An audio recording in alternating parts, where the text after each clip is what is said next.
Yeah, just shortly, because I know some of you asked that before about like mods I'm using, and as usual I forgot to talk about that. Just very quickly, I've basically two mods my brother installed. For one, it's a mod allowing romance with Woljif, and he said it could be very nice, would be something I would enjoy. And the toy box, which is, I don't know, seems to be like hundreds almost of things, and there are actually three things I'm using. For one, that love is free, so you don't have any gender restrictions on romance, cause yeah, I really do love gay romance, as you know, or might know, or know now. Yeah, allowing achievements still while using mods, cause I don't use any mods like making it easier. So I think I deserve achievements for what I do. And this one, which was just also recommended by my brother, to not have like some companions running into stuff, which sounds like a good mod, more like a bug fix maybe. Yeah, there might be more mods in the future. If so, I'll try to remember to tell you. If there are any mods where you would say it's really nice to have, it's really fun, or it really improves the experience or makes stuff less tedious, feel free to recommend and I'll look into that. I can handle it. And besides, onwards. Now we have, I guess she's a paladin. I will help where I can. Yeah, she's a paladin, lawful good. I mean, Iomedae is also, I think, lawful good. At least really sounds like her. So, yeah, with a long sword, lots of strength. I think she will be a good addition to me with strength 8. Oh, and I don't have any weapon equipped. So, let's do that. Yeah, currently just a light crossbow. Ah, but there's loot. Ooh, weapons. Yeah. This is also a game featuring my favorite mechanic in every game, encumbrance. So, yeah, let's see how much time I spent in working so I'm not encumbered anymore. We'll see. Ooh, cold iron. Yeah, everything is more complicated, more detailed than D&D is. So you also have like lots of qualities to weapons. They are not like all the same, or you got a +1 thing, but you also got like material things. Like there are some enemies you can just hurt or just properly hurt with cold iron. So yeah, I don't know. Let's just try to go for melee, and if it doesn't work, I'll change it. And we also got a Cloak of Resistance +1. This cloak grants a wearer a +1 resistance bonus on all saving throws. Yeah, just take that for us.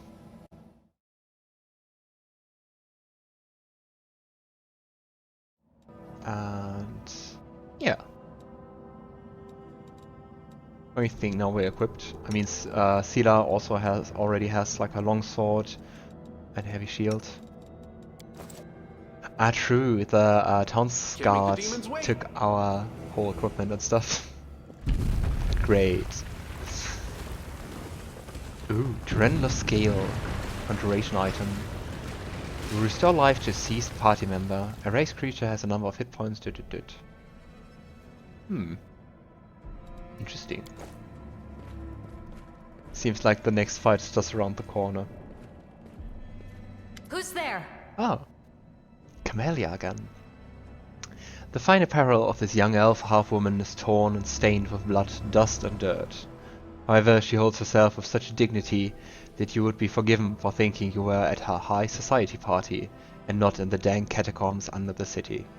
Her fingers grip her rapier, hilt with confidence, ready to draw it at a moment's notice. At her feet lies a dead body, so mutilated that at first glance it's hard to tell if it's animal or human. Oh. Relax, friend. We're not demons or cultists. Don't poke my eye out with that thing, all right? We fell down here during the attack. I'm Seelah, that's Anevia, and this is our new friend. We're looking for a way back to the surface. I gave you my name. Really? I'm so ever glad to hear it. Allow me to introduce myself. I am Camellia. I was also in the square when... I can scarcely believe it. How did all those demons get into the city? I thought, naively it now seems, that the Wardstone protected us from attack. And Terendelev, I can't wrap my head around it. The girl relaxes slightly, but she keeps her hand on her sheath weapon. Her self-control falters for a moment, and you glimpse the fear beneath a mask of perfect placidity. She licks her lips nervously. Is that something people do when they are nervous? Like, lipping their lips? I don't think I do that. I hope I don't. Well, I'm afraid not many could withstand a strike from a demon lord, not even Terendelev. I can't argue with that. We're fortunate to be alive, albeit underground. Deskari himself has come to Kanabres. There's no mistaking that ugly mug. Terendelev tried to fight him, but what could she do against a near deity? Even the Wardstone was no help. Our city used to be protected by powerful forces, but now... I wonder what happened to the Wardstone, if it like kept them outside, but I don't even know like how long. We've seen how powerless they truly are. Henceforth, we shall have no one but ourselves to rely on, I suppose. Camellia finishes Anevia's thought with ruthless precision. If I may ask, the poor man behind you, what happened to him? Who is he? I don't know. He must have been in the square when disaster struck. I tried to revive him, but he was already dead, sadly. He didn't get these wounds from the fall. Seelah eyes warily scan the area. Whatever killed him likely hasn't gone far. Hang on. I think I know him. His name's Aravashniel, the egghead from the library. Oh. He was a good lad, even if he was kind of stuck up. May his soul rest in peace. Oh, it's the one who said, like, there's always something going wrong and he feels it. Poor him. Maybe you want to tell me more about yourself before we venture along? Who am I? Just an ordinary citizen who decided to take a stroll through the square on the day of the festival. But that's not what you wish to know, is it? You most likely wish to know whether I'll be a burden should you ask me to join your group. No need to worry about that. I can assure you that I am skilled with a rapier, and I also possess some knowledge of magic. The girl gives an elegant shrug. She touches the polished snake skull amulet that hangs around her neck. Alright, so, do you want to join us? Certainly. Survivors should stick together. It's only sensible. Who knows what else could be prowling about in these caves? Alright, I would love to talk more, but I think we need to keep moving. There must be a way back to the surface, somewhere around here, I hope. That's right. It would be the height of foolishness to survive a demon attack only to perish under a pile of rubble. Let's see if this poor bloke Poor is anything Anevia. useful on him. Not to sound like a heartless brigand or nothing, but we kinda need all the supplies we can get right now. Yes, yes, yes. Companion Camellia has the ability Cure Light Wounds. And she's also hurt. Well? What kind of class are you? Undetectable alignment. This character's alignment cannot be determined for unknown reasons. Usually this indicates that the character is enchanted or possesses an enchanted item that interferes with the determination of the alignment. And I can't unequip the bone amulet. Yeah, conceal the alignment. I have to say, maybe it's not fair, but like when someone has a concealed alignment, I wouldn't expect it to be good. Or neutral. Definitely not good, and surely not neutral. I don't know. Okay, but since she's also a melee fighter, Let's go for ranged with Logan for the time being. Ah, but she also has a cold iron rapier. Alright. So, chaotic good, lawful good, and undetectable. Should I? I'll watch your back. Just trying to get a bit of a feel what she can do. Cause Spirit Hunter seems to be a shaman.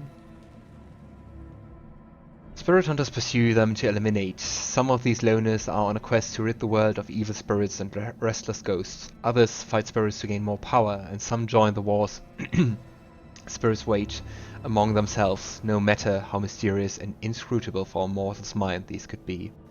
Spirit hunters learn to enchant their weapons that calm the incorporeal enemies as easily as mortal flesh. Incorporeal. Some creatures, for example ghosts, have the ability to make incorporeal touch attacks. These attacks ignore solid objects such as armor and shields passing through them. Incorporeal touch attacks work similar to normal touch attacks, except that they also ignore cover bonuses. Alright. Aha, spirit weapon enchantment. Okay. Here we go again. Let's see. I love this. Kind of funny. Just wanted to say I love this lighting from those. Are you mushrooms? Are you plants? I don't know. These things. And the game's like, hey, lighting! In dark places, such as caves, it's hard to see anything. There are two main ways to light your path. The first is to cast a light spell on a character walking in front of the party. The second is to give one of the characters the ever-burning torch to carry. What's going on here? Not sure how I switch my weapons during fights, but we'll surely find out. I am a very popular extraplanar hero from another planet. Why doesn't anyone here believe it? I don't know, Logan. Do not fear. Do not waver. Yeah. Basically, you have two kinds of how you can play it. That was fast. And no one got hit.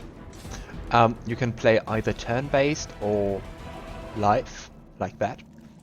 So you can still issue commands if you're fast enough, I guess. And We'll win this, yeah. one way or the other. I think I will mainly stick to the live way, Beautiful. because I think No reason to otherwise pause. it might take a bit long, because at least I was told that this game has like way more fights than like Baldur's Gate or Divinity Original Sin 2 has. I don't know. I'm just gonna believe it, and or we'll see for myself. And yeah, I think I will use turn-based like in really hard fights. Maybe I will like do every boss fight Let's turn-based. see what we can do. I don't know. Also depends on like what's necessary. Could also be that like playing on casual, you don't really I'll need it. cut you wide open. Save the last one for me. So. Okay, those fights are pretty quick. I can't loot those. I'm very disappointed. Here we go. But I love the game design. I like how it looks. Here comes trouble. Killing more giant flies. Ah, okay, he's now attacking with his fist. Ah, here I can swap between those. So like, Should I? explorer mode, attack mode. Okay, but what's here? Ah, finally some loot. The heartbeat quickens. Thank you. Damn you! Okay. I think I'm not necessary for the combats. Ooh, some loot. Potion of Cure Light Wounds. A light mace. A scroll of Inflict Light Wounds. And Braces of Armor. Which also give bonus to AC. Just gonna give it to Seelah, so like the Paladin got like the most armor. Did they do anything? Ah, it's not stacking. Why is it not stacking?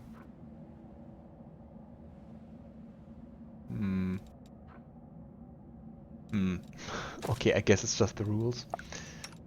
You have a chain shard. Does it even stack with the leather armor? No. Okay, so it doesn't stack with armor at all, so we'll just keep them, I guess. And I'm just gonna give everyone... You already have one? Yes. Give everyone light healing potion. I can handle it. We don't even have music currently. Let's see. Flame tongue. Ooh, you can cook in this game? Nice. And brew potions or scribe scrolls. That sounds nice. So you have like crafting and cooking. Let's actually see how it goes. They will break against demand your our blood. resolve. Oh? Okay. I'm not sure. I think if it stays like this easy, Beautiful. maybe I'm going to improve the difficulty back to normal, I think it was. Yeah.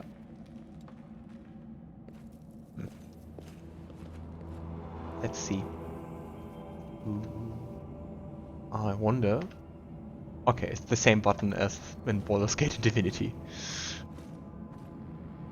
No, I can't just walk away. It's got to be here somewhere. He has a very interesting design, like part lizard folk and part tiefling with human skin color.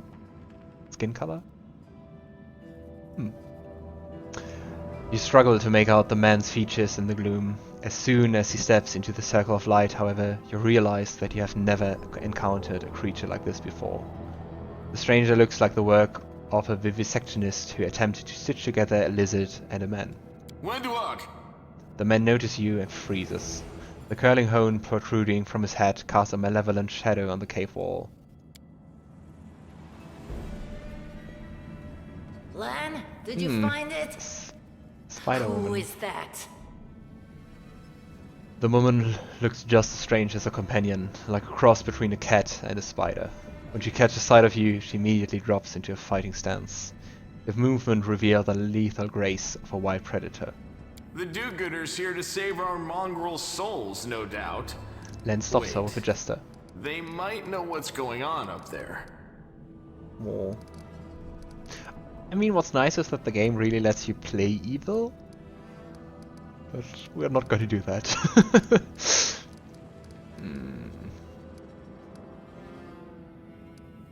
If I may be so bold, who are you? Are you tieflings?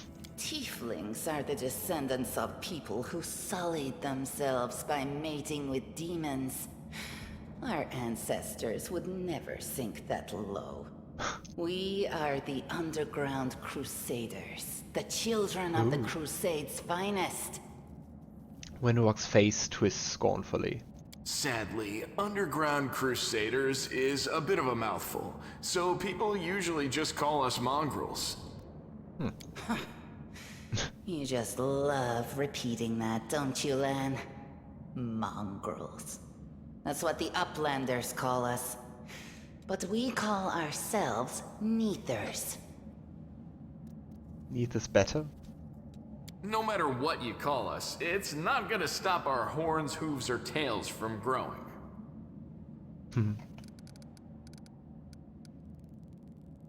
I have to say, I've never heard of Underground Crusaders before. In Kanabres, they're called mongrels.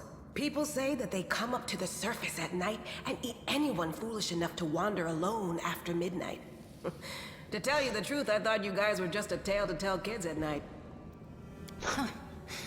That's human gratitude for you. Our forefathers suffered the consequences of demonic corruption, all to protect Mendev and Golarion. And for what? So we could become monsters used to frighten children. So it's demonic corruption which turned them like that? Wenua gives you a contemptuous snort. Mendev.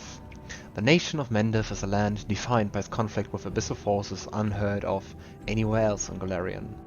The people of this beleaguered land are locked in a constant struggle with the Worldwound, the demonic rift that lies beyond its west border. Golarion. The planet Golarion orbits a yellow sun in the far reaches of the material plane. Third of 11 in orbit, this blue planet contains vast oceans and lush green lands, and is the perfect environment for countless cultures. Indeed, Golarion is the most populous planet in its solar system. Its innately hospitable and life-sustaining environment is presumably the work of gods, so astronomers sometimes refer to Golarion as the Child. Astronomers of other planets, however, often refer to Golarion as the Cage, in reference to its cosmic role as the prison of the mad god Rovagug, who lies bound at the world's core. Interesting. Every mongrel has their own take on it.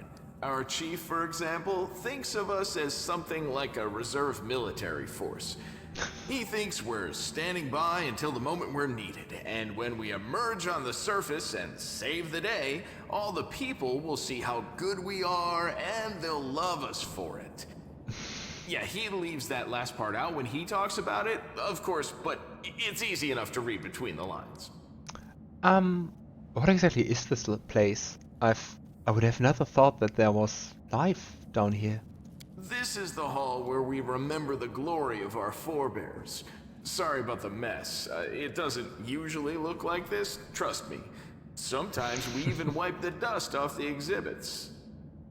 This is where the relics of the first Crusaders are displayed. Our lives are short. Our glories are quickly forgotten. But this place helps us to remember that we are just as worthy as anyone else. And that our lives are not lived in vain. The first Crusaders? You've been down here that long? That's crazy. Anivia lets out a low whistle. Yeah, I would love to know how long it is. So, what exactly are you doing down here? That's none of your bit. We're looking for a holy sword. It was here, in the center, sticking out of a rock. Great. The sooner we find it, the better. Some kids from our tribe took off for the shield maze. They figured it had collapsed, and now it's their time to go up to the surface, like all the legends foretold. Not good with all the demons lurking around. Except they don't have a clue what's waiting for them up there. They're not fighters. And Sol, the chief of our tribe, is dead set against it. He says that now isn't the time for the underground crusaders to take up arms. If we get the holy sword, we might be able to change the chief's mind. Wouldn't have had made sense to, I don't know, look for it earlier? If you have an artifact like that, just to know where it is? It's a fool's errand. None of us will be able to hold the sword, let alone use it to save anyone. It's not an ordinary weapon. It's made from righteous heavenly flame, and will burn anyone who touches it. Do you think you're special, Lann? I don't know, they don't seem to have a nice dynamic. Heaven. Heaven is a place in the outer sphere, a realm of pure righteousness, where the forces of good gather to aid those on less virtuous planes and help worthy souls find rest. Though inconceivably large, it appears to most viewers as a mountain with a mysteriously floating peak. Heaven's residents see law and goodness as largely the same force. So very lawful good, I guess. Order is the greatest good, and goodness as the greatest order. They recognize the good intentions of the Asartes of Elysium, but view them as misguided children. Similarly, they oppose the lawful evil forces of hell, but credit them with intelligence and believe that they can at least be reasoned into truces and stalemates, and perhaps even be redeemed. Interesting. I'll pick it up with my teeth and tie it to my hand if I have to. It doesn't matter. An angel's sword and a troop of stalwart mongrels will be able to work a minor miracle. He chuckles. Speaking of which, you're still here, Wendu, which means that deep down, you know it's possible. Wenduak shrugs and turns away. So there's a maze down here, and it really leads to the surface? That's amazing!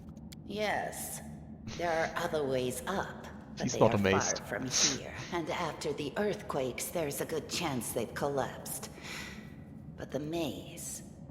There's a legend among our people that when the walls of the maze fall, that will be a signal for us, the underground crusaders, that the time has come to go up to the surface and fight the demons in the final confrontation. Until then, the people say the maze is shielding us from taking rash actions. I'm the only one in our whole tribe to have been in the maze. And even I don't know if it's true. But the further I went in the maze, the fresher the air became. That means that it really must lead to the surface. I mean, I get the bitterness about shielding, because it also sounds a bit like being trapped and, well, literally being looked down upon. When the ceiling and walls started shaking, the young ones in our tribe lost their heads. They figured the maze was going to collapse, so it was time to go up to the surface. They grabbed whatever weapons were on hand and ran off toward the maze. His They eyes are think filled the with genuine maze concern. is no longer a danger to them. They've been listening to Wendwog too much. Don't try to blame this on me. Yes, I told them that our people are capable of making our way through the maze. In the future. But I always told them to wait until I had made a map of all the maze's dangers. I warned them 100 times. But it was no use. My words just went in one ear and out the other. You hear a hint of emotion in Wenduak's voice for the first time. So a sword and a holy flame? How exactly did it wind up down here? It came here with its owner. A long time ago. 50,000 gongs to be precise. But how long is a gong? 70 years ago, in Uplander time.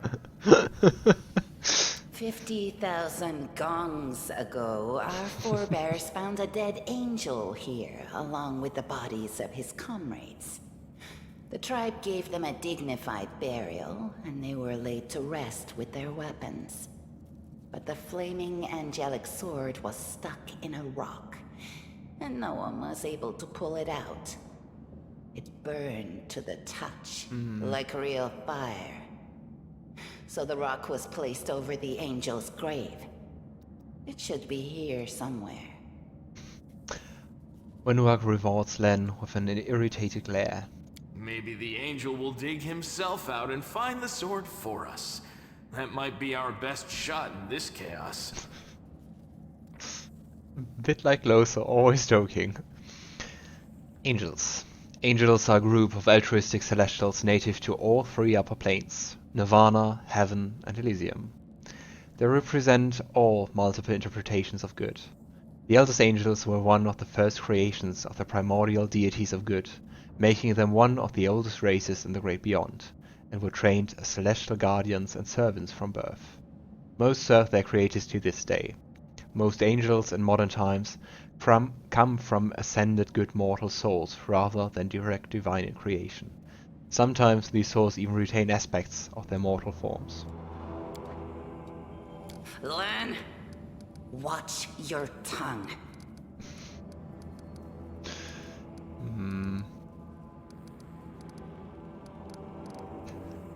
I think we'll definitely find the sword faster if we work together. I'll help you. Thanks. An extra pair of eyes can only help. The sword will be easy enough to spot. It looks, swordy. Help us, and in return, we'll get you out of here. Thanks. Lann's expression brightens. Now Now we're talking. Let's get to work. It's a good thing we all bumped into each other, isn't it?